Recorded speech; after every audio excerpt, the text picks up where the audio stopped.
Putnam City originally was founded in 1914. It was the school was brought together. It was 4 small one-room schools. Parents got together and consolidated them into one school.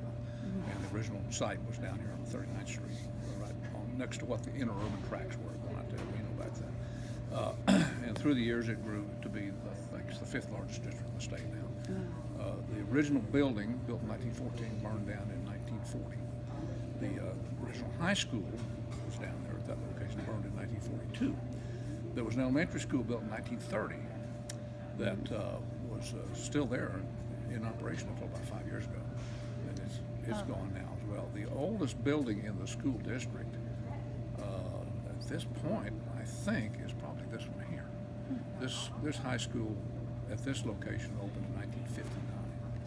And so all the other elementary schools and everything else. So there's part of the junior high, middle school down there that's original to some years back, but other parts of it have been rebuilt. Okay. Have about 19,000 students. 19,000 students today, or? Yep, today. So how many were there when you were in high school? 643 in my class. That's 50 years ago I graduated. And just in your class, Huh? 643? Like your graduating Yeah. class? That's a lot of students. Yeah, see, 2 years after I graduated, they built Putnam West, which is the first satellite. North is the third one. Yeah. So there's 3 high schools now. But 2 years after I graduated, they built West, and the classes came down. My brother was 2 years after me. There was 1,000 in his class. That's It was good.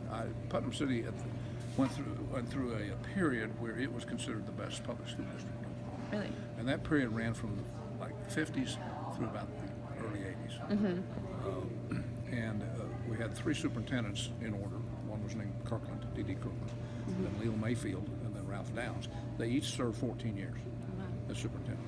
And over that period, which is almost half the history of the school district, it became known as, an excellent school district. They used to have a scholastic meet up at what used to be Central State College, now UCO, every year, where all the high schools from all over the state sent teams to compete in various subject areas. Putnam City won it for like 35 years. Oh, wow. It's Yeah. really impressive. Yeah. Did you partake in that? I didn't. My brother did. Oh, yeah. He was won a medal in that too. And they won it by margins that were unbelievable. Like if there was like 60 possible medals, they'd get 48 or 49 of them, and the That's whole rest of the incredible. state would get 20. Wow. So they swept it. Yeah. Okay. So I was just on the school paper. Demographic changes. demographics? Yeah. A lot of apartments were built in the district in the 70s and 80s.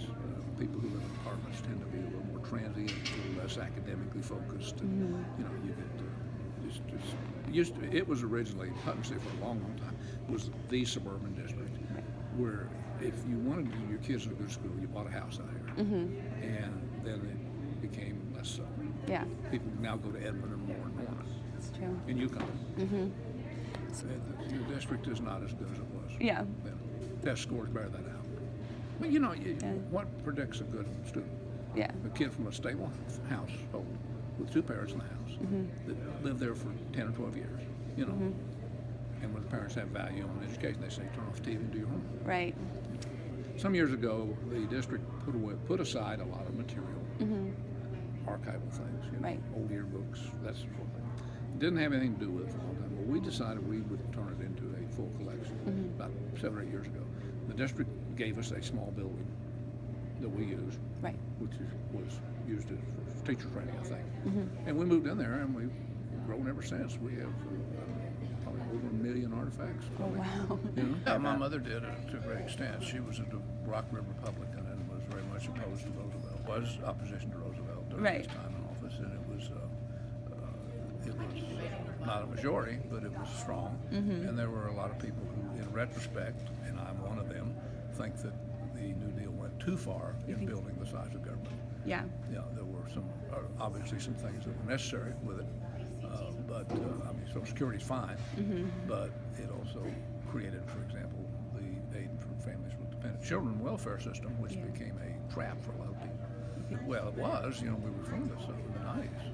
Yeah. It's now means tested to a certain extent. You have to get a job at some point because you had whole families from a generation sitting there collecting their welfare checks. Yeah. My mother's father, my grandfather on my mother's side, had a construction company. Okay. My father's father was a doctor, an Yeah. MD, and he became a doctor as well. and was down there. He grew up, my mother grew up in Florida. And they were both descended from people who came here right around the land run. I mean, the Depression was hard on everybody to a Right, certain of course. extent, but they were not poverty-stricken dirt farmers or anything like that. Well, I would say that in retrospect, the New Deal, for its time, was probably appropriate. But it institutionalized some practices in government that are not healthy today. Right. And that, to me, would include government as first resort of everything rather than second or third resort. Too much government. Right.